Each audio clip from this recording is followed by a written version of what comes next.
Hey guys, কি খবৰ আপোনালোকৰ? আশা কৰোঁ আপোনালোকে সকলোৱে ভালে আছে আৰু মোৰো ভাল। আজি আমি লৈ আহিছোঁ শুকান তৰা মাছৰ পিঁয়াজৰ লগত ৰেচিপি দিয়া এটা। চাই থাককচোন। কেৰাহীত এনেকৈ তেল দি দিব। তেলখিনি গৰম হোৱাৰ পিছত পিঁয়াজখিনি ভাজি ল'ব। পিঁয়াজখিনি সৰু সৰুকৈ কুটি ল'ব। কুটাৰ পিছত এনেকৈ তেলখিনি গৰম হ'লে এনেকৈ তেলতে পিঁয়াজখিনি দি দিব আৰু ভালদৰে ভাজি ল'ব। তাৰপিছতে দি দিব এয়া নহৰু এটা কুটি লৈছিলোঁ, এনেকৈ সৰু সৰুকৈ এনেকৈ দি দিব। একেলগতে দুইখিনি এনেকৈ ভাজি ল'ব।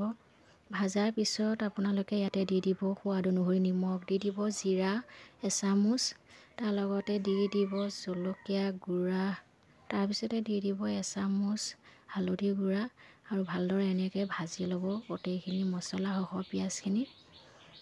ভালকৈ ভাজি হোৱাৰ পিছত এনেকৈ এয়া তৰা মাছ দি দিব, শুকান তৰা মাছ। ভালদৰে এনেকৈ লৰাই ল'ব আৰু এনেকৈ অকণমান পানী দি পেলাই ঢাকন মাৰি 5 মিনিটৰ কাৰণে ঢাকি থ'ব। তাৰপিছতে এয়া দেখিছেনে, ৰেডি হৈ গ'ল। বাই।